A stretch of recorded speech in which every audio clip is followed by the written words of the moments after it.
Welcome to the deep dive. This is where we take the questions you send in, the resources you're looking at, and, well, we really dig into them. Yeah, we try to pull out the useful bits. Exactly. And we know you, our listener, you're looking for that clarity, right? Those aha moments where things click, but without feeling totally overwhelmed. Getting straight to the point, but making sure it makes sense. So for this deep dive, we're exploring the English language itself, using some really interesting materials that came our way. Right. There's quite a mix, actually. Yeah, we're going to tackle some of those grammar points that can trip people up, but Yeah. also, like, practical phrases for travel, talking about family. Connecting words, even stuff like summer activities and how to give a good compliment. It's pretty broad. It really is. Think of it as a way to boost your confidence, feel a bit more connected when you're using English. Absolutely. What I find cool about these resources is how they cover both the tiny details, the grammar rules, and the bigger picture, like actually using the language day to day. Yeah, the nuts and bolts and the practical side. Exactly. So the goal is to kind of weave these together, show how they connect, give you a real feel for how English works out there in the world. Okay, sounds good. Where should we start? Maybe with one of those grammar hurdles. How about by and until? That's a classic point of confusion. Oh, definitely. Okay, so the notes we have mentioned that by is best thought of as like a deadline, a point in time when something needs to be done, finished. Yeah, that's a really good way to frame it. By sets that limit, like the example, I'll be at the office by 7 p.m. Right, meaning 7 p.m. is the latest. You might be there earlier, but definitely no later than 7. It's about the completion or arrival at or before that time. It doesn't say anything about the time leading up to it. Okay, and until then, that's different. Totally different focus. Yeah. Until is about duration, how long a situation continues before something changes or stops. Ah, okay, so it's the span of time up to a point. Precisely. So I'll be at the office until 7 p.m. Means I'm there now, I'll continue being there, and the change, probably me leaving, happens at 7. Right, the situation continues up to 7 and then stops or changes. Exactly. The focus is on the continuation. The practice sentences in the notes are useful here. What about this one? He has to find a new job March. That feels like by, right? A deadline. Definitely by. If you said until March, it sounds like he's just continuously looking the whole time, maybe without success. By means March is the cutoff. He needs to have found it by then. Gotcha. And they need to write their reports tomorrow? Same logic. Yep, another deadline. By tomorrow. Okay, but then I'm not going to go to bed. I finish this movie. That shifts things. Right, because here, the action staying awake continues up to the point the movie finishes. So until works perfectly. The movie finishing triggers the change. And we can't leave the house your mother calls. Same idea. The restriction continues until the call happens. The call is the event that allows the situation to change. Exactly. Now, this is interesting. The notes highlight this sentence. I'm not going to be there 8 p.m. It says both by and until can work, but mean different things. Yes. This is where it gets kind of subtle, but really important. Okay, break it down. So, I'm not going to be there by 8 p.m. means, well, it means at 8 p.m. I won't have arrived yet. Maybe I'll be late. Maybe I won't come at all. 8 p.m. is the point by which my arrival hasn't happened. Okay, so it emphasizes the lack of arrival at that deadline. Right. But I'm not going to be there until 8 p.m. means I will be there, but only starting from 8 p.m. onwards. My absence continues up to 8, and then I'll arrive. Wow, okay. That's a huge difference in meaning from just one little word. Isn't it? Context is everything. So if my date doesn't arrive 7 p.m., I'm leaving. That sounds like a deadline leading to an action. Absolutely by. 7 p.m. is the decision point. Yeah. If the arrival hasn't happened by then, the speaker changes their action, they leave. Until the big wouldn't capture that consequence. Right. The by sets up the condition for leaving. Exactly. And then the notes give that pair, we have to leave the beach 10 a.m. versus we have to stay at the beach 10 a.m. Yeah, that really clarifies it based on the verb. Right. Leave is about the action of departing, so you have to do it by 10 a.m. That's the latest departure time. Whereas stay is about continuing to be there. So you continue until 10 a.m. That's when the staying stops. Makes sense. And I'm not going to travel abroad. I learn English. That uses until, because learning English is the condition, right? The not traveling continues up to the point where English is learned. Then the situation can change. Okay. And the last one seems straightforward. We told him to wake up 6 a.m. Yeah, classic deadline by 6 a.m. So the main takeaway is really thinking, is it a deadline for completion or is it about a situation continuing up to a certain point? Exactly. And remember that tricky case where Both might seem grammatically okay, but give you completely opposite meanings. Gotta watch the context. Good advice. Okay. Okay, shall we move on from prepositions? How about verbs? Simple past tense is another big one. Yeah, fundamental stuff. The notes explain it as actions that, started and finished in the past. Yeah. They're done. Over. Completed actions. Got it. And often tied to specific past times, like yesterday or last week, or maybe repeated things in the past. Right, like I always walked to school, or she never ate breakfast. Those frequency words signal a past habit. Okay. And forming it. You've got your regular verbs and your irregular ones. Regulars are mostly just adding ed, right? That's the basic rule. Walk becomes walked, play becomes played. Simple enough. Wow. But There's a but. the pronunciation of that ed ending changes. It's not always the same sound. Ah, right. Like walked sounds like T at the end. Exactly. And played sounds like D. And wanted or started has that extra syllable, like ed. Precisely. It depends on the sound the base verb ends with. If it ends in a T or D sound already, you add that ed sound. Otherwise, it's usually T or D. Okay, so that's something learners need to listen out for. And then the irregulars. Ah, yes. The fun ones. The ones with no easy rules, you just kind of have to learn them. Pretty much. It's about memorization and exposure. Mm. Go becomes went, not goed. Eat becomes ate, not eated.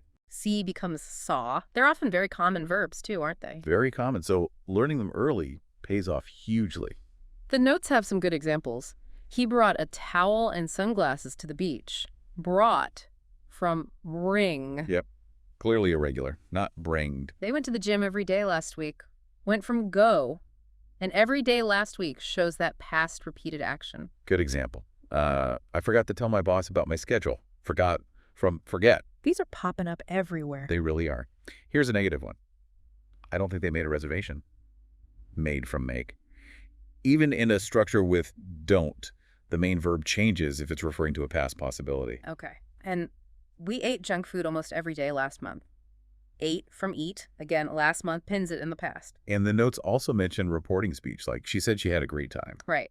Say becomes said, and because the great time happened before she said it, have becomes had. It shifts back. Exactly, like a step further into the past. And finally, linking several past actions.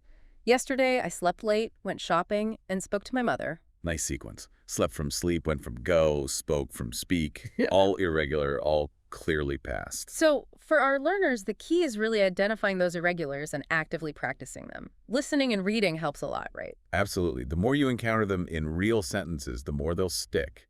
Don't worry too much about mistakes initially. Just try to use them. Okay, good plan. Now, how about looking forward? Let's talk about the future tense. Specifically, will versus going to. This always seems to cause confusion. It really does. And the approach in the notes, focusing on when the decision was made, is super helpful, I think. Okay, explain that. Well, the general idea is we use going to or not going to for plans or intentions that were decided before the conversation started. There's a prior decision. Right, like the notes mention, if you decided last week about your holiday next year, you'd use going to. Exactly. Like the example, I'm going to go to France next year. It sounds like a settled plan. There's a sense of certainty because the decision is already made. Okay, so going to implies pre-planning. What about will? Will and won't are more often used for decisions made right now at the moment of speaking. Think spontaneous choices, offers, promises, or predictions based on immediate evidence. Like the restaurant example, choosing from the menu. Perfect example. I think I'll have the fish. You're deciding as you speak. It wasn't planned beforehand.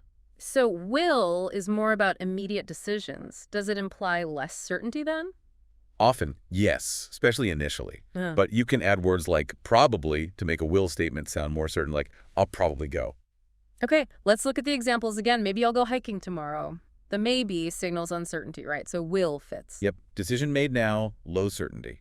Contrast that with I'm going to go to France next year. That sounds like a firm pre-existing plan. Right. And I decided that I'm not going to go out for dinner. I'm too tired. The word decided clearly points to a past decision. Exactly. Decision made before speaking. Not going to. And the restaurant one.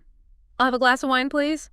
Decision at the moment of ordering. Classic will. Then you're running late, so you'll have to take a taxi. Ah, so the lateness is new information causing a new decision right now. Right. The situation dictates the decision. Made on the spot, Will. Okay.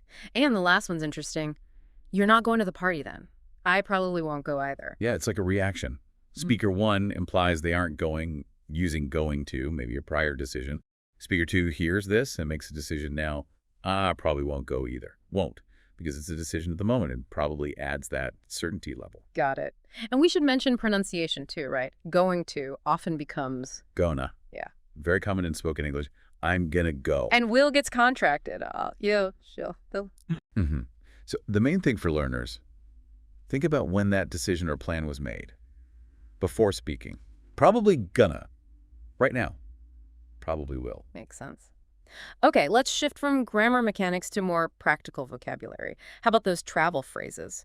The notes have a list of 20 essentials. Oh yeah, super useful stuff.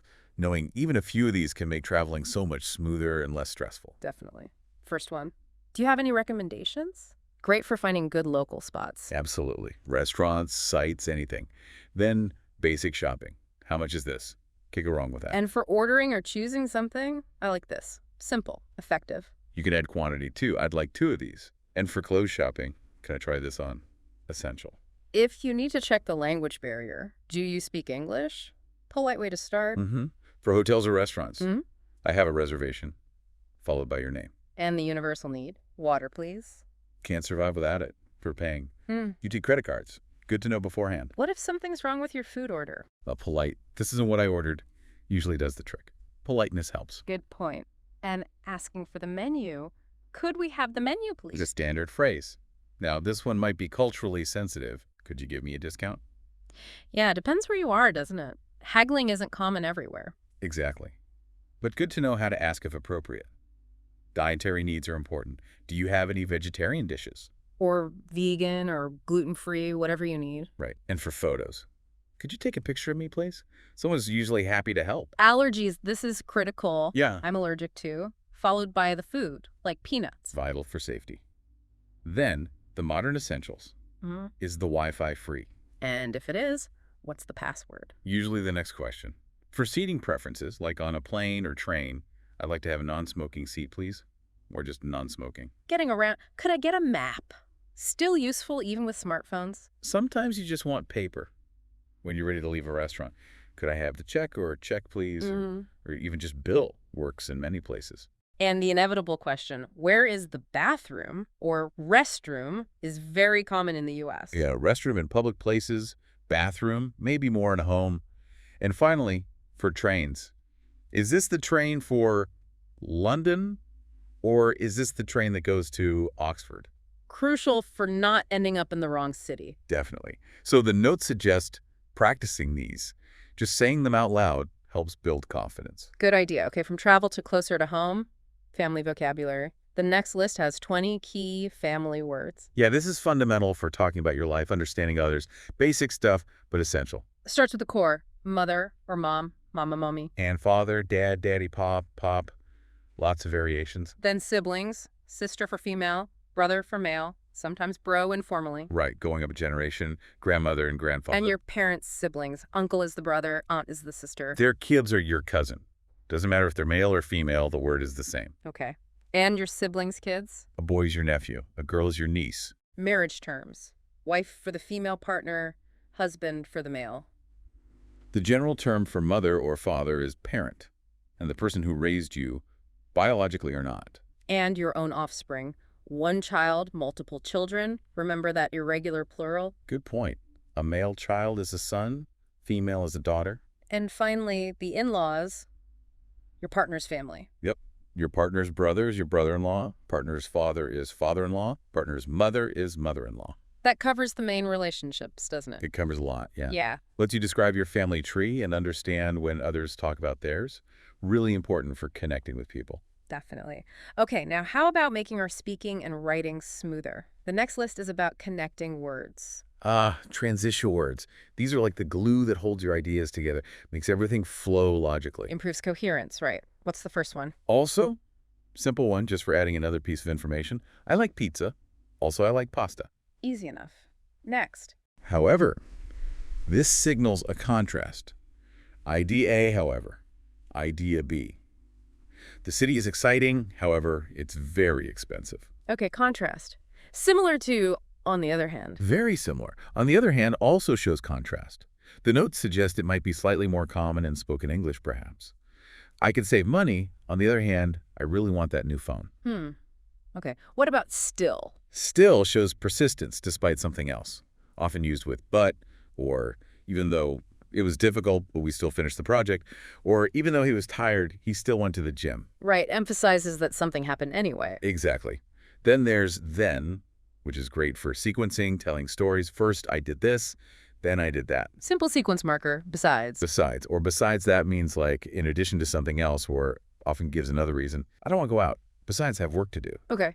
Meanwhile, or in the meantime. These show two things happening at the same time. She was reading. Meanwhile, I was cooking dinner. Simultaneous actions, likewise. This is a bit more formal. It means similarly, or is used to agree. If someone says, nice to meet you, you can reply, likewise. Got it. Formal agreement. Instead. Shows an alternative. You chose B instead of A. We didn't go to the park. We went to the cinema instead. Right. One thing in place of another. And lastly, in addition. Another way to add information, but often a bit more formal than also. Good for building an argument, listing points, point A, point B, in addition, point C. Okay, so using these helps structure your thoughts clearly for the listener. Absolutely. Makes a huge difference to how easily people can follow you. Right. Now, for something a bit lighter summer activities, this list gives a glimpse into typical U.S. summer stuff. Yeah, a bit of cultural insight. What's first? To travel abroad. Going overseas, the notes remind us, travel to a place, but just go there. Note to there. Good reminder. Next is a classic. To relax at the beach. Sun, sand, sea. Can't beat it. Although, number 3 is ambitious. To learn English with EnglishClass101.com, using summer productively. Yeah, very diligent. Number 4 is very American, I feel. To have a barbecue BBQ. Oh, yeah. Backyard grilling, friends, food, quintessential summer. Then, the night owls. Yeah. To party all night. Living it up and related to the beach. To get a tan. But hopefully avoiding to get a sunburn, as the notes wisely add. Definitely. For the nature lovers. To go hiking. Walking out in the hills or mountains. Good exercise, great views. Then, something practical, especially for students. To work a part-time job. Earning some cash over the break, and just generally to have fun with friends. Covers a lot of ground. And finally, to attend summer school. Which, as the notes say, can sometimes mean catching up, but could also be for fun or special courses. Right, so a mix of relaxing, socializing, working, maybe some learning. A typical U.S. summer, perhaps. Gives you a feel for it. Okay, last topic, compliments. The final list has 10 compliments you always want to hear, along with some thoughts. Yeah, compliments are powerful, aren't they? Good for building connections. What's the first one? I love your cooking. The notes say this one is particularly liked because it recognizes the skill, the effort involved. That makes sense. It's specific. Then there's great job. Very versatile, that one. Good for work, hobbies, anything where someone put in effort. Simple but effective. You have a way with words. That's a nice one for someone who speaks or writes well. Recognizes communication skills. You look gorgeous. A classic appearance compliment. Though the notes suggest maybe complimenting something specific like, that dress looks gorgeous on you, can feel even more sincere sometimes. Yeah, maybe less generic. Okay, you have good taste. Ooh, that's quite sophisticated. Praises someone's choices, maybe in art, fashion, music, implies discernment. Nice. You have a great sense of humor. Always good to hear. Absolutely. Means you make people laugh, people enjoy being around you. Then, more professionally, your resume is impressive. Direct praise in a work context. Acknowledges qualifications. Then a deeper one. You make me want to be a better person. Wow, that's powerful. High praise. The notes mention it could feel like pressure, though. Potentially, yeah. It's intense. Then simply, you are an awesome friend. Can't beat that for expressing appreciation for friendship and support. Really nice. And the notes add a reflection that compliments about skills or effort often feel more meaningful than just appearance-based ones. Yeah, because they acknowledge something you've done or developed, not just how you look. Exactly. It values effort and ability. Something to think about when giving compliments too. Make them sincere and specific if you can. Good point. Consider what you appreciate hearing. So, wow, we've covered a real range today in this deep dive. We really have. From tiny prepositions like by and until. Yeah, and getting the hang of past tense verbs, those irregulars. Navigating will and going to. Yeah. And then all that practical vocabulary, travel phrases, family words. Those connecting words to make your speaking smoother, a peek at summer life, and thinking about compliments. It's quite a lot, but hopefully broken down into manageable chunks. And even typical summer activities in the U.S. It's quite a lot. It is. So the goal here is pretty simple, really. We want to help you get a solid practical grip on this stuff without, feeling overwhelmed. And most importantly, to boost your confidence using English. Yeah, build that confidence. Okay, so let's dive right in with one that, as you said, trips a lot of people up. By versus until. Okay, yeah, this is fundamental. And Sarah's explanation is, I think, really clear. Basically, by marks a deadline. It's the absolute latest point in time for something to happen. Right, like a cutoff point. Exactly, a line in the sand. Her example is perfect. I'll be at the office by 7 p.m. So maybe you're not there yet, but 7 p.m. is the very latest you'll arrive. It's that no later than idea. Precisely. You won't arrive after 7 p.m. Now, until is different. It's about duration. Something continues up to a certain point, and then it stops or something changes. Okay, so it's about the period leading up to that point. Yes. Think of a continuous state ending at that time. And Sarah's other example makes that super clear. I'll be at the office until 7 p.m. So here you are there, and you'll continue being there right up to 7 p.m., and then probably you'll leave. Exactly. It emphasizes being there during that time up to the end point. It's amazing how these tiny words paint completely different pictures. It really is. Let's look at those practice sentences. First one, he has to find a new job by March. What's the feeling there with by? Deadline. Urgency. March is the end point. The job search needs to be finished before or at the very latest in March. It's not continuing through March and then stopping. Right. The completion needs to happen no later than March. Okay, how about this one? I'm not going to go to bed until I finish this movie. Why until? Because one thing staying awake keeps happening, and it only changes when the movie finishes. The end of the movie triggers the next action, going to bed. Exactly. The state continues up to the trigger point. Spot on. Next. They need to write the reports by tomorrow. Deadline again. Simple. Tomorrow is the last possible time for completion. Yep.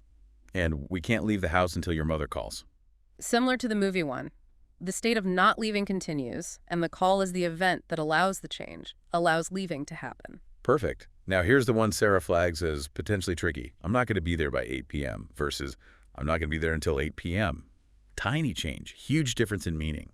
Whoa, yeah, okay. Not by 8 p.m. means you'll arrive after 8 p.m. It's impossible for you to make it at or before 8 p.m. Right.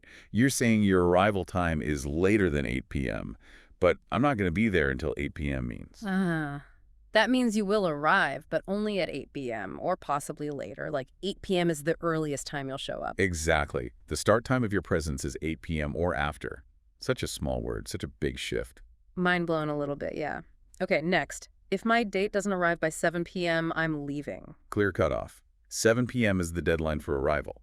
If it doesn't happen by then, the speaker's action changes. They leave. Makes sense. Yeah. And these next two really hit home the difference. We have to leave the beach by 10 a.m. versus we have to stay at the beach until 10 a.m. Exactly. Leave by 10 means 10 is the latest time our departure starts. Yeah. But stay until 10 means we are continuously at the beach, and that presence ends at 10, implying departure then or later. It always circles back to, is it a deadline for completion or is it a duration leading up to a change? Precisely. What about, I'm not going to travel abroad until I learn English? No specific date here. True, but learning English is like a condition. That action needs to happen before the traveling can start. It's sequential. One depends on the other finishing. Got it. The state of not traveling continues up to the point where learning English is achieved. And the last one. We told him to wake up by 6 a.m. Clear instruction, clear deadline. 6 a.m. is the latest. Yep. And Sarah's point is key. Sometimes both can work grammatically, but they mean different things. It's those nuances. Definitely something to watch out for. Okay, let's shift gears. Simple past tense. Sounds easy, but there are details. Right? For sure. Sarah highlights three main uses. Actions started and finished in the past. Like I saw that movie last week. Done. Finished. Exactly. Or actions at a specific past time, which is similar, like your last week example. Yeah. And also repeated past actions. Okay. Like we visited my grandparents every summer when I was a kid. That every summer is the key. That's the key indicator of repetition within a past time frame. Without that frequency marker, we visited my grandparents. Just sounds like a single completed event. Gotcha. Now forming it, we have the regular verbs. The easy ones. Usually just add ECA'd, play becomes played, watch becomes watched. But wait, the pronunciation of that "ed" isn't always the same, is it? Good point. No, it changes. You get the "ed" sound after key or D, like started or needed. Okay. You get a T sound after unvoiced consonants like K, P, S, E, S, O, walked, hoped, missed. Right. And a D sound after voiced consonants or vowels like lived, played, breathed. It's subtle, but makes a difference to sounding natural. Definitely. And then the irregular ones, the rule breakers. Yeah, these you just kind of have to learn. No simple "ed" rule. Eat becomes ate. Speak becomes spoke. Go becomes went. Requires some memorization then. Pretty much. Exposure and practice help. Sarah's examples are good. He brought a towel.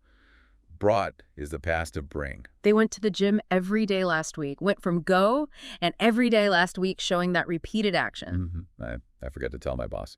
Forgot from forget. And in a negative. I don't think they made a reservation. Made from make. Right, using the base form after didn't, if it were fully negative, like they didn't make. But here it's, I don't think they made. Okay.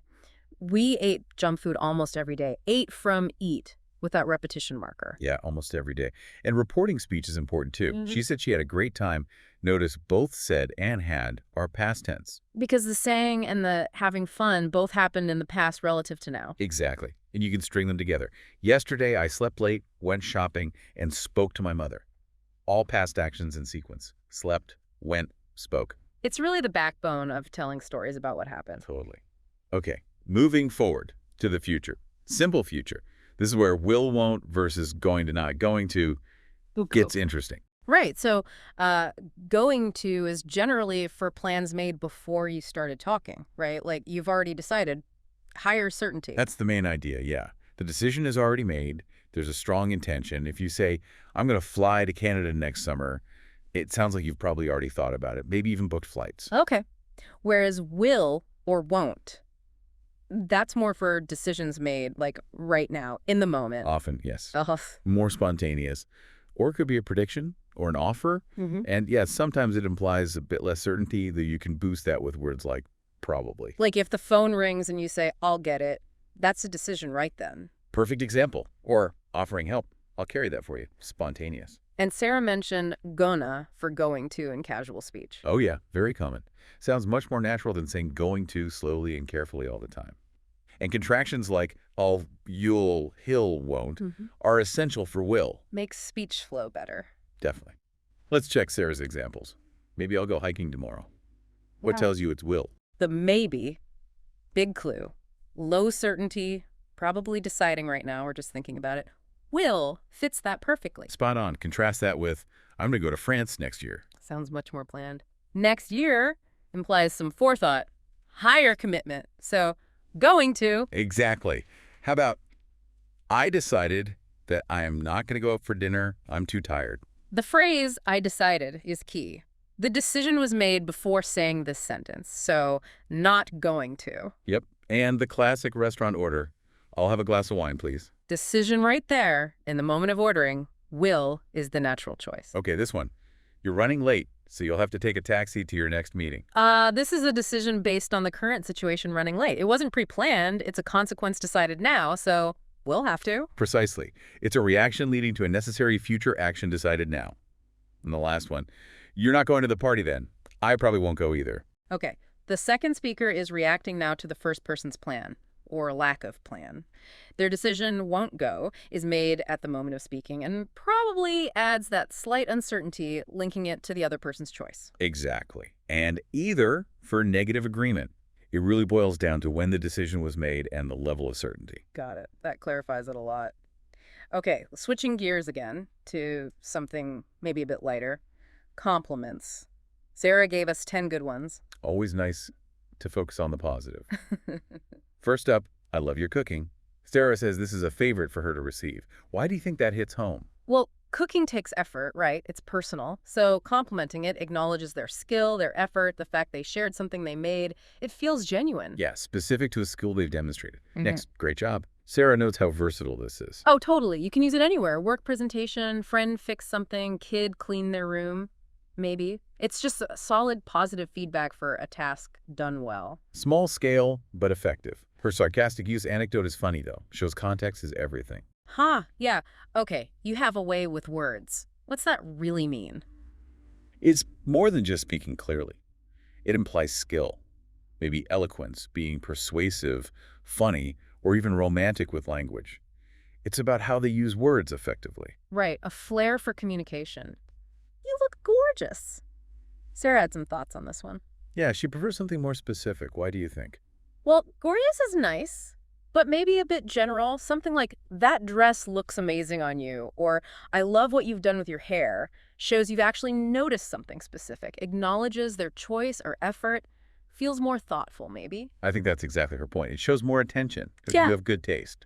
This feels a bit more sophisticated, like Sarah said. It's about their choices in clothes, music, decor, wine, whatever. It implies they have a discerning eye, good judgment in aesthetics. Yeah, recognizing their sense of style or quality. You have a great sense of humor. Sarah enjoys this one. Well, who doesn't like being told they're funny? It means you make people feel good, connect with them, lighten the mood. It's a great personality compliment. Definitely suggests they're enjoyable to be around. Your resume is impressive. Clearly a work context one. Yep. Straightforward acknowledgement of professional skills and experience as presented on paper. Very direct. Then, you make me want to be a better person. Sarah found this a bit Yeah. much. It's intense, right? A huge compliment, suggesting a massive positive influence. But yeah, I can see how it might feel like pressure, like you have to live up to this image. Her alternative, you inspire me, feels gentler. Still positive, but less demanding somehow. That's a really sharp distinction. You are an awesome friend. Just lovely to hear or say, especially after someone's helped you out or just been really supportive. Simple, direct appreciation. And you are awesome works anytime. Totally. And finally, she circles back to skill-based ones like, this is delicious. Why do these resonate more for her? Again, it's about acknowledging the effort and skill in something she values, like her cooking. It feels earned, specific to something she did, rather than just a general quality. It shows different people value different kinds of praise. That's a really good insight. Okay, let's pack our bags metaphorically. Travel phrases. Sarah listed 20 essentials. Perfect. Always good to have these ready. First, do you have any recommendations? Great for finding local spots. Yeah, restaurants, sites, unlocks local knowledge. Then, super practical. How much is this? Can't travel without that one. Shopping, markets, cafes, pointing helps. Definitely, I'd like this. Simple, direct for ordering or choosing. Useful when pointing, or you can add the item name. I'd like this pastry. Okay, can I try this on? Essential for clothes shopping. Standard polite phrase for fitting rooms. Do you speak English? Often the first question you need.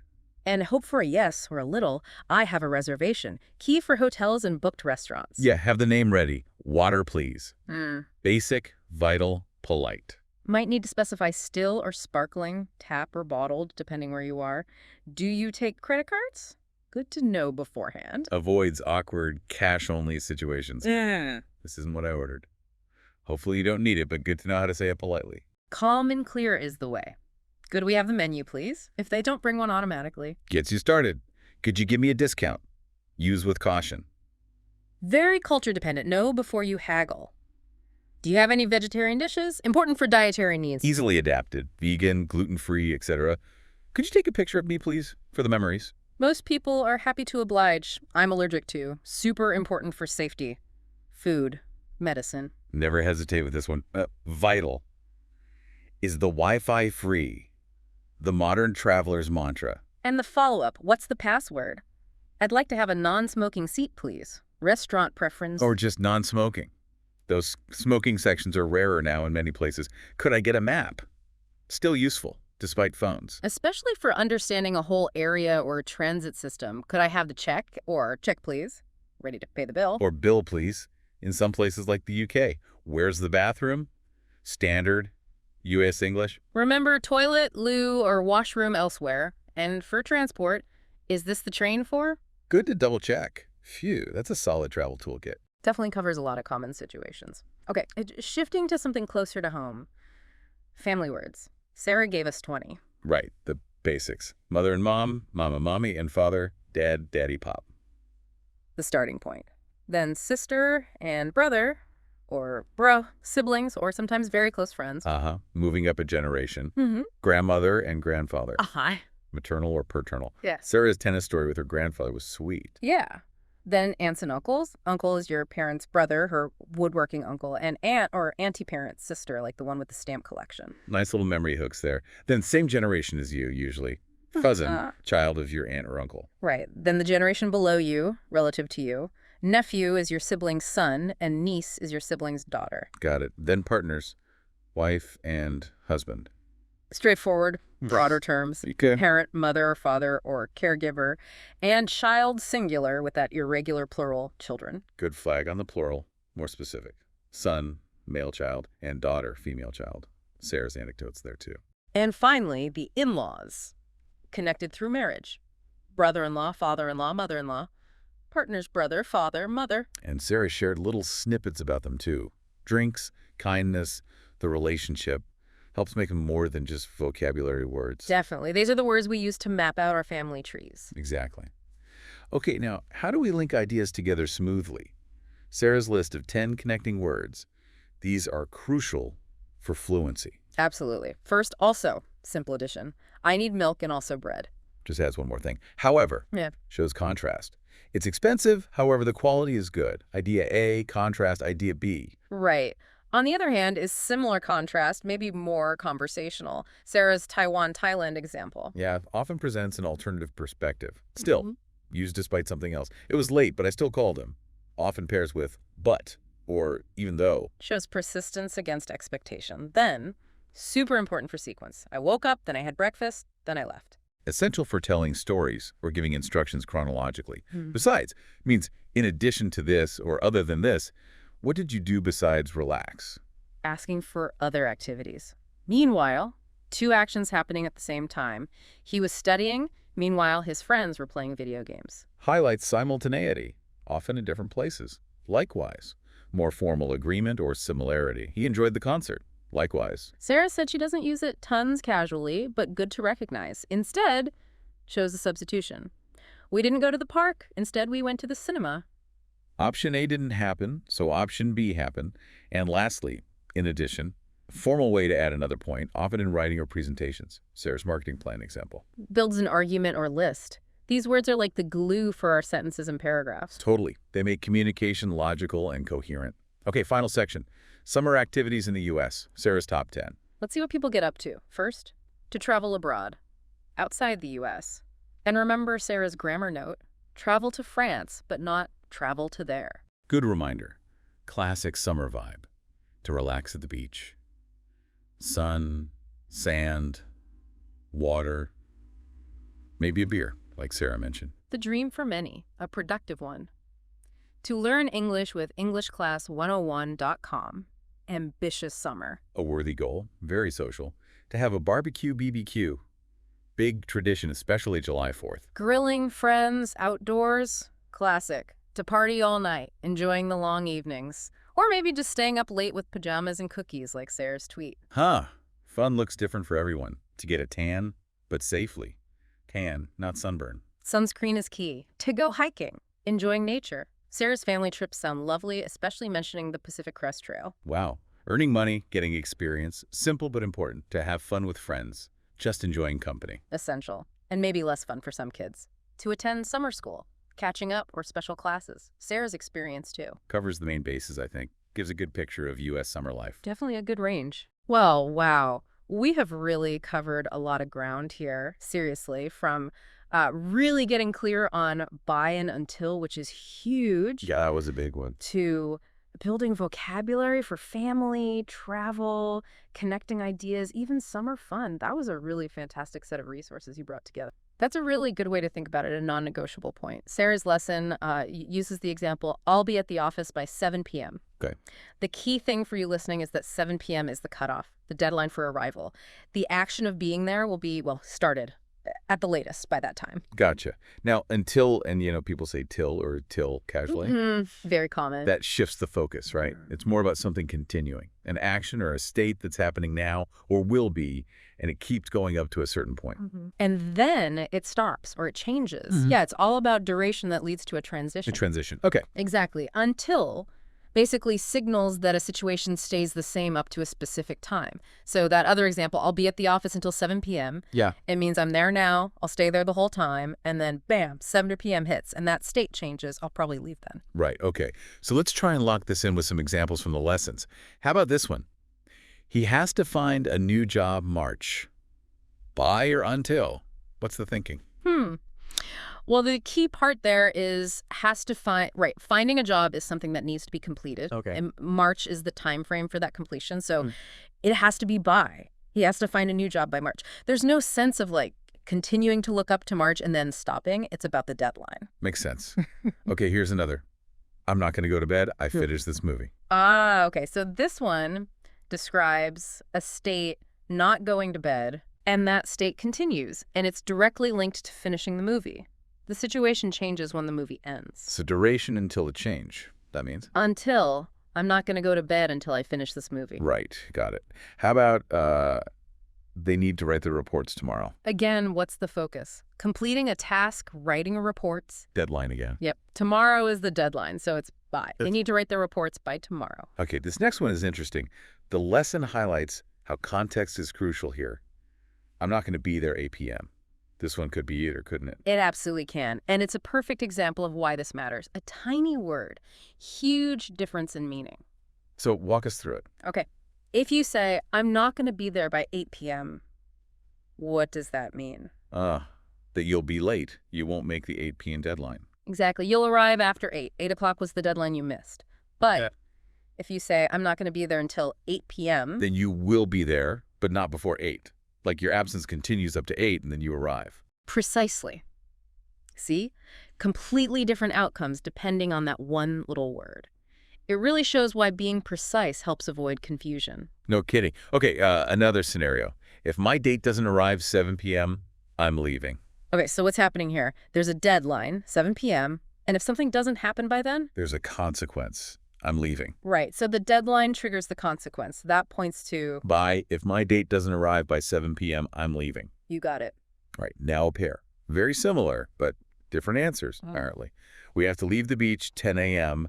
versus we have to stay at the beach 10 a.m. Yeah, these two really nail the difference. Okay, first one, leave the beach.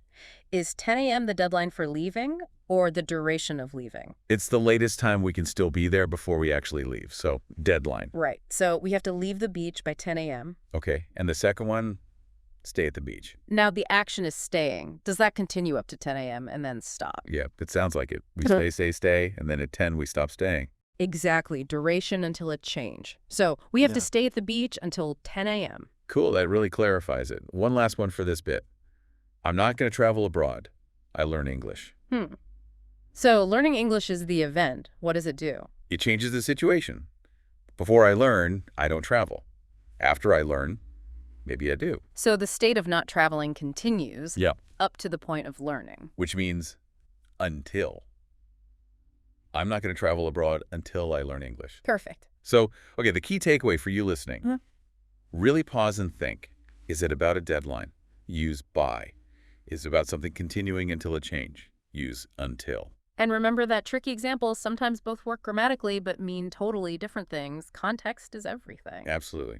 Okay, let's shift gears. We're moving on to another bedrock of English, talking about the past, specifically the simple past tense. Yes, the simple past, your go-to tense for, well, things that are done and dusted, finished. The lessons point out 3 main ways we use it, right? That's right. First, actions that both started and ended in the past, like I walked the dog this morning. Started, finished, done. Okay. Second.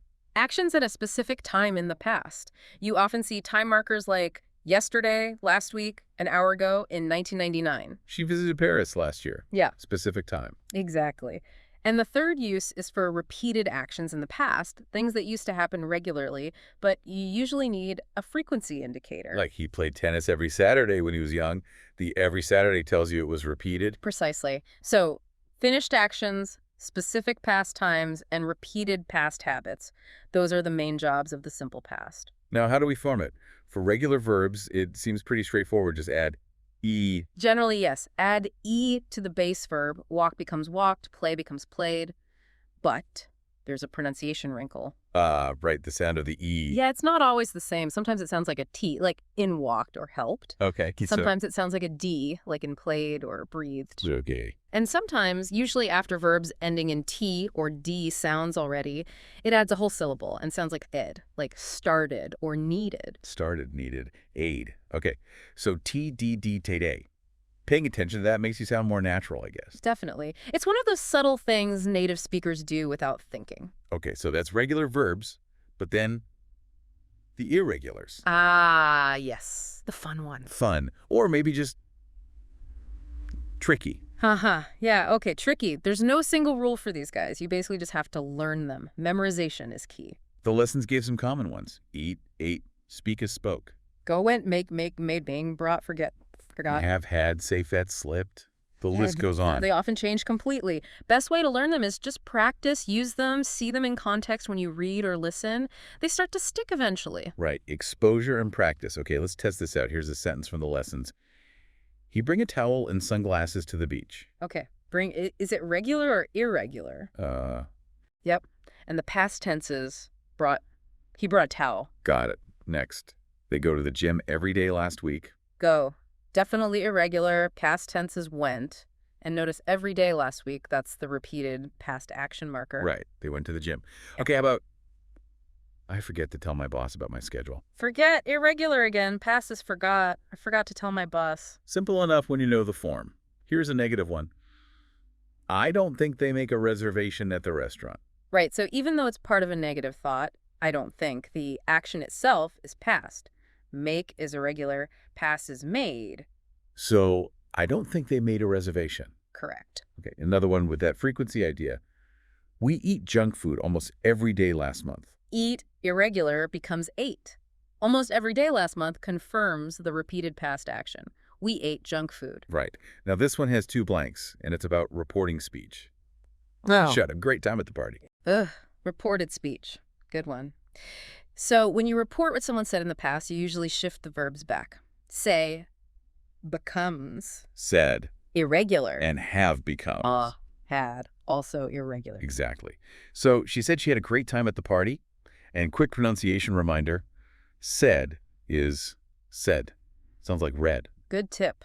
Okay, last one for the simple past. 3 blanks showing a sequence. Yesterday, I sleep late, go shopping, and speak to my mother. Okay, sequence of past actions. We need the past tense for all 3 irregular verbs. Sleep. To go. Speak. Spoke. Perfect. Yesterday I slept late, went shopping, and spoke to my mother. It just connects the events that happened. Cool. So summarizing the simple past for everyone listening, know the 3 main uses, remember the ed rule for regular verbs, and there's different sounds, and really put some effort into memorizing those irregular verbs. There's no shortcut, really. Practice makes perfect, or at least much better. Definitely. Okay, we've looked back at the past. Now let's look forward. Simple future tense. Right, and the lessons focus specifically on the difference between using will or won't and going to or not going to. Yeah, they both talk about the future, but there's a key difference in when the decision was made, right? And maybe how certain we are. Exactly that. So Sarah's lesson explains that we generally use going to for plans or intentions that we decided before we started speaking. Pre-planned stuff. Yeah. Things you've already thought about, maybe even made arrangements for. It usually implies you're pretty sure it's going to happen. Like the speaker in the lesson probably planned what they were going to talk about. Precisely. It's like the future plan is already set in your mind. Okay, so going to is for plans made earlier. What about will? Will and won't are typically for decisions made right now at the moment of speaking. Spontaneous decisions. Often, yeah. Or responses to a situation that just came up. Because they're made on the spot, they sometimes feel a bit less certain or more like an offer or a quick reaction. Like ordering in a restaurant. You look at the menu and decide, okay, I'll have the chicken. Perfect example. Or if someone says, the phone's ringing, you might say, I'll get it. Decision made right then. And the lesson mentioned using probably with will, didn't it? How does that fit in? Right. So even though will is often for spontaneous decisions, adding probably, I'll probably go, actually bumps up the certainty level of that immediate decision. It signals it's likely to happen, even though you just decided. Interesting. So will can be less certain, but probably will is more certain, even if decided now.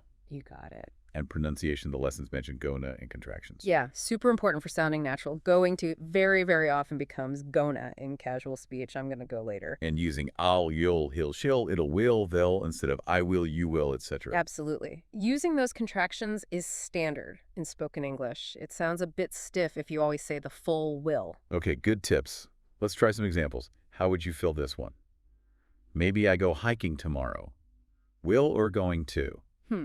The word maybe is the big clue here. Yeah, sounds uncertain, like the decision isn't fixed. Exactly. Suggests it's being considered right now or it's not a firm plan. So will fits better. Yeah. Maybe I'll go hiking tomorrow. Okay, how about I go to France next year? Going to France. That's usually a big trip. Requires planning, booking tickets, all that. Sounds like a plan made before now. Right. So going to is much more likely. I'm going to go to France next year. Or casually, I'm going to go. Makes sense. Okay, I decided that I not go out for dinner. I'm too tired. Notice the first part. I decided. That tells you the decision was made before this moment of speaking. Right, the decision is in the past, even though the action is future. Exactly. So we need the form for pre-planned intentions, which is going to, and it's negative. I decided that I'm not going to go out for dinner. Or, I'm not going to go. Yep. Okay, a classic situation. I have a glass of water, please. Ordering something. Decision made right now. So, I'll have a glass of water, please. How about this? You're running late, so you have to take a taxi to your next meeting. Okay, the lateness is happening now. The need to take a taxi is a direct consequence, a decision made based on the current situation. So spontaneous reaction almost. Yeah. It calls for will. You're running late, so you'll have to take a taxi. Gotcha. Last one for the future tense, using probably. You're not going to the party then. I'd probably not go either. Oh, okay, so speaker 1 says they're not going. Speaker 2 reacts to this new information. So speaker 2 is deciding right now based on what they just heard. Right, and they use probably to show a strong likelihood for this on-the-spot decision. And it's negative, agreeing with the first person, either. So? I probably won't go either. Exactly. Okay, so quick recap for the future. Going to, for plans made beforehand, feels more certain. Will, for decisions made right now, may be less certain. Unless you add probably, which boosts the certainty of that immediate decision. And don't forget gonna and contractions. Yeah. Right. Okay, we've hit some heavy grammar points there by until past tense, future tense. Now let's switch it up and look at some of the vocabulary the lessons highlighted. Equally important stuff. Absolutely. Knowing the right words and phrases is just as crucial as grammar for effective communication. This part of the material gives you some really practical language tools. Yeah, tools for different situations. Let's start with compliments. The lesson had 10 compliments you always want to hear. What struck me was the point about liking compliments on skills or actions more than just looks. That's an interesting observation from Sarah in the lesson. It suggests that acknowledging effort or talent can feel maybe more meaningful. Yeah, like saying, I love your cooking, or just, this is delicious. That acknowledges something they did. Or great job, recognizes achievement. Even you have a way with words that praises a specific skill, it feels more substantial somehow. And the lesson mentioned that even with appearance compliments like, you look gorgeous, being specific can make it feel more genuine. Right. Instead of just a general comment, maybe noticing something specific shows you actually paid attention. That's a great scarf, or whatever. The list also had things like, you have good taste. Pretty versatile. And you have a great sense of humor. Always nice to hear. And professionally, your resume is impressive. That's a good one. Definitely context dependent, but powerful. Then there were deeper ones, like, you make me want to be a better person, which Sarah found a bit intense. Yeah, high praise, but maybe a bit of pressure too. And just a simple, heartfelt, you are an awesome friend. Can't beat that. No, that's a great one. It really makes you think, doesn't it? What compliments land best for you? And what feels most authentic to give? Good things to consider. Definitely. Okay, moving from compliments to something super practical. Travel. The 20 travel phrases you should know. These seem like absolute essentials if you're going anywhere English is spoken. Oh, totally essential. These are your survival tools. Things like asking for advice. Do you have any recommendations? So useful. Or just basic shopping. How much is this? And then saying, I'd like this. And clothes shopping. Can I try this on? Can't do without that one. And just checking if communication is possible. Do you speak English? Plus, handling logistics. I have a reservation. Basic needs. Water, please. Payments. Do you take credit And cards? dealing with problems, this isn't what I ordered. Or just asking politely, could we have the menu, please? It even covered asking for a discount. Could you give me a discount? So, yeah, gotta be careful where you try that one. Cultural sensitivity is key there. Yeah. But also asking about food needs. Do you have any vegetarian dishes? Or vegan or gluten-free, whatever you need. And the tourist classic, could you take a picture of me, please? Plus, important health info I'm allergic to. Nuts, shellfish, etc. Modern necessities. So the Wi-Fi free seating preferences? I'd like to have a non-smoking seat, please. Getting around. Could I get a map? Paying the bill? Could I have the check, please? The all-important question. Where is the bathroom or restroom in the U.S.? And confirming your transport. Is this the train for London? Just really useful, everyday stuff for travelers. Absolutely. Knowing these phrases just smooths out so many potential bumps in the road when you're traveling. Makes the whole experience less stressful and more enjoyable. For sure. Okay, next vocabulary set. 20 must-know family words. These are pretty fundamental, right? Talk about your people. The absolute basics for discussing personal relationships. You've got mother and all the variations like mom, mama, mommy. And father, dad, daddy, pop. Then sister, brother, sometimes sis or bro. Extending out, you have grandmother, grandfather, or grandma, grandpa, nan, and uncle, aunt, with that pronunciation difference for aunt. Right, aunt or aunt. And cousin. And your siblings' kids, nephew for a boy, niece for a girl, and marriage terms, wife, husband. Core terms like parent, child, remembering the plural is children, that's irregular. Good point. And son, daughter. Then the in-laws, brother-in-law, father-in-law, mother-in-law, covers the main connections. Yeah, you really need these words just for basic conversations about your life. Essential building blocks. Okay, and the last vocabulary section was about connecting thoughts. 10 words for connecting thoughts. These seem really useful for making your speaking and writing flow better. Hugely valuable. They're like the glue that holds your ideas together smoothly. They help you transition from one point to the next. So words like also, just for adding more info. Right. And, however, to show a contrast, on the other hand, does something similar, maybe a bit more conversational than however. Still, meaning despite something else. Then for sequence or consequence. Besides means sort of in addition to that. Meanwhile is for things happening at the same time. Likewise, that's for showing you feel the same way, maybe a bit formal. Can be, yeah. Instead is for offering a substitute. And in addition is another way to add points, often used when listing things, maybe more in writing. So using these words helps you sound less, I don't know, choppy, more coherent. Exactly. They guide the listener or reader through your thought process. Instead of just jumping between ideas, you create clear links. It makes a big difference to how polished your English sounds. Okay, that makes a lot of sense. So, whew, that was quite the deep dive. We covered a lot of ground. Yeah, a real concentrated dose of English language know-how, just for you listening. We went through those crucial grammar points, bind till, simple past, simple future. And then a bunch of really useful vocabulary for different situations, compliments, travel, family, connecting ideas. We really hope drilling down into these lessons has given you some of those aha moments. Yeah, maybe clarified some things that were a bit fuzzy before. Hopefully it's given you a clearer map for using these parts of English. We trust this exploration has armed you with some practical insights you can start using right away. Definitely. And just to leave you with something to chew on. A final thought. Oh. Think back on a conversation you had recently, or maybe an email you wrote in English.